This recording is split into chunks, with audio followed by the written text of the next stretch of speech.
Luiz de Piratininga, São Paulo. É com muita felicidade que me deparei com o seu programa. Fiquei mais próximo de Deus e mudando a minha vida. Porém, não consigo conversar com Deus como um amigo, pois ainda temo a autoridade dele. Como se eu precisasse marcar dia e hora para um papo franco. Como fazer para ser de fato um amigo e confidente de Deus? Digo que apesar de não frequentar a igreja, há muito tempo procuro levar uma vida cristã e correta. Obrigado por tudo que você tem feito na minha vida. Ô Luiz, obrigado você pela partilha, pela oportunidade que eu tenho de fazer bem ao seu coração através do programa. Luiz, você tocou numa questão muito interessante. Durante muito tempo, né, a experiência religiosa, a compreensão de Deus, sobretudo no Antigo Testamento, está diretamente ligado a um Deus guerreiro. Está diretamente ligado a um Deus dos exércitos, aquele que está à frente, com todos os escudos, destruindo os inimigos, né? O povo de Israel faz um pouco essa experiência. Um pouco não, bastante, né? Essa experiência de um Deus tremendo. De um Deus que treme as bases por causa do medo que ele provoca. É um Deus guerreiro. E o Novo Testamento é o aperfeiçoamento desta visão. Este Deus guerreiro é visto de maneira amorosa. Eu até comecei um projeto agora de livro que eu quero publicar, que é do campo de batalha à mesa posta. É um itinerário dessa reconstrução de Deus como imagem amorosa. Porque você tem lá no Antigo Testamento a imagem de um Deus guerreiro, de um Deus que está pronto para abater o inimigo. E em Jesus você tem um Deus que está disposto a amar o inimigo. Olha como mudou. Então aquela visão de que Deus antes estava pronto para derrubar e derrotar o inimigo, agora está pronto para acolher. A mesa está posta e os miseráveis estão convidados para participar do banquete. Veja bem que no contexto do Antigo Testamento existe a força de um discurso segregando mesmo, julgando para fora. Que a partir do momento que o diferente é meu inimigo, a partir do momento que a tribo vizinha, que não comunga da mesma crença que eu, é minha inimiga, eu tenho o direito de falar de maneira grosseira mesmo, eu tenho o direito de usar de armas para combater. E aí a igreja, ela pôs a mão, pediu o perdão, sobretudo pelo tempo da Inquisição, quando de maneira terrível, pelas forças do momento presente, da história daquela época, daquele momento, as pessoas que não criam da mesma forma eram julgadas na fogueira, eram queimadas em praça pública para que os hereges pudessem ver e diante do medo não fazerem a mesma coisa. Veja bem, nós não podemos fazer a religião viver, ser a tradução e ser vivida na experiência do medo. Quantas vezes na sua vida, talvez, Luiz, você tenha vivido o mesmo que eu vivi? Quando a imposição de uma verdade nos era feita pela força do medo. Não faça isso porque Deus castiga. Não faça aquilo porque Deus tem os olhos grandes e Ele está vendo tudo que nós estamos fazendo para depois nos castigar. Não vejo por aí, meu amigo. Jesus me autoriza a enxergar Deus de forma diferente. Deus tem os olhos grandes, é para me observar e me amar. É para me ajudar a vencer os meus limites. É para me ajudar a encaminhar as coisas da melhor forma. Não é para me vigiar, não. Não é para ficar de olho no que eu estou fazendo de certo ou de errado. Mesmo porque os meus erros, eles atingem primeiramente a mim.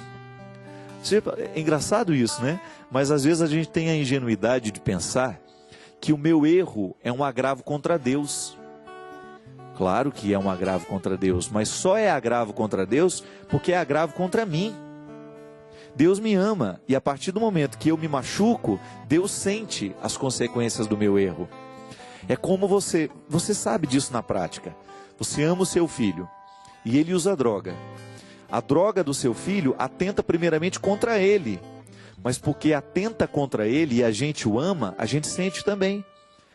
A consequência do pecado na nossa vida atinge a Deus por causa disso. Não é que Deus é um velho aborrecido que fica lá lamentando, ciumento, não. A imagem de Deus precisa ser reconstruída. O Deus que sofre com o pecado da humanidade, ele sofre porque sabe que O pecado é uma agressão ao coração humano. E porque Ele nos criou de maneira amorosa e quer nos manter de maneira amorosa nesta relação, então o nosso pecado o atinge. Quando a gente começa a pensar esse Deus a partir do medo, a gente não entende esse amor. A gente acha que Ele está punindo por punir. A gente acha que Ele está fazendo a vigilância porque não quer a nossa felicidade. E é muito perigosa, minha gente, a experiência religiosa que está pautada na vigilância e no medo. Michel Foucault, um grande filósofo, dizia de maneira muito interessante, muito sábia, que a vigilância e a punição são mecanismos de controle. Quantas vezes na educação dos filhos a gente usa da vigilância e do poder, do medo, né? Só que tem o seguinte, a vigilância e o medo não nos educa. Ela apenas nos controla por um tempo. E depois que você já não tem mais o poder da vigilância e do medo, você esquece, não tem o valor incorporado. É igual aquela velha história. Tem uma plaquinha lá, proibido pisar na grama. A gente olha para o lado, olha para o outro, não tem ninguém vigiando, a gente pisa. É porque a gente não entendeu o valor do jardim. A vigilância e a punição estão muitas vezes a serviço da minha falta de reconhecimento do valor. Se eu sei que é um valor, eu não vou pisar na grama. Se eu reconheci o jardim como um bem público que precisa ser preservado, eu não vou pisar. É igual, a gente não precisa andar na testa, olha, não me bata, não me agrida, não me mate. Mas infelizmente algumas pessoas batem, algumas pessoas agridem. Não me traia, não é? A gente não precisa escrever isso. Agora, o outro, infelizmente eu estou na mão do outro. Quando eu saio da minha casa, eu estou dependendo do valor que o outro aprendeu ou não, de respeitar a minha vida. Eu saio e respeito a vida do outro, por quê? Minha mãe me ensinou esse valor, meu pai me ensinou esse valor. O meu caráter foi moldado para compreender o outro como um valor absoluto, que eu não posso banalizar. Agora, se eu não faço, se eu não vivo, é porque eu não descobri, eu não desdobrei o valor em atitude concreta. É muito interessante isso, minha gente. Olha como a religião repercute dentro de nós. A partir do momento que Deus, para mim, é amor, e eu o compreendo assim, eu vou aprender a lidar melhor com as minhas fragilidades. Porque eu sei que Deus não está pronto para me punir, Ele está pronto para me corrigir. A correção, ela condensa o amor. Muitas vezes a punição não. Ser punido nem sempre condensa a experiência do amor.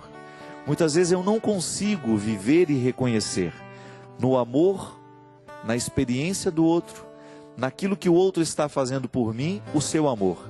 Por quê? Porque muitas vezes está uma dose exagerada de punição. Quando na verdade o amor é que me faz perceber que a atitude do outro é para o meu bem. É como você receber lá uma correção fraterna de alguém que não ama você.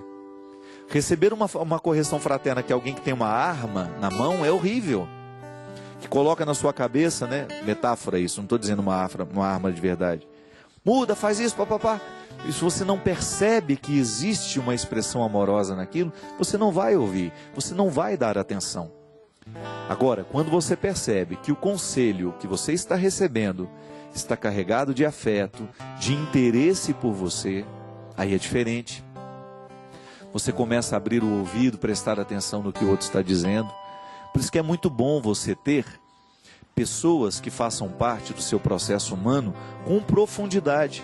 Não são apenas pessoas que estão do seu lado, mas são pessoas que têm acesso ao seu coração justamente para dizer aquilo que você precisa ouvir, de maneira amorosa, de maneira calorosa. Quantas vezes eu já disse isso aqui, minha gente? O grande problema não é o que a gente diz, mas é a forma como a gente diz. Muitas vezes nós usamos a palavra certa do jeito errado.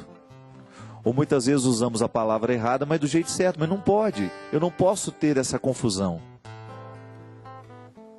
A religião repercute em nós neste momento. Qual é a visão que eu tenho de Deus? Pode observar. As pessoas elas vão agir de acordo com a imagem que elas têm de Deus também. Se elas serão misericordiosas, se elas serão julgadoras, se elas serão preconceituosas, tudo isso está diretamente ligado à experiência que nós fazemos de Deus. E é por isso que o mundo precisa ficar melhor a partir do cristianismo, porque Jesus reconfigura esta imagem. Deus não é um guerreiro, Deus é um pai amoroso. E porque Ele é um pai amoroso, Ele nos ensina a sermos irmãos fraternos. O pai que me ama, me ensina a ser irmão fraterno. Por isso, Luiz, a sua relação com Deus vai melhorar a partir do momento que você reconstruir essa imagem dentro de você. E é possível, meu amigo. Nós não precisamos morrer acreditando no Deus guerreiro.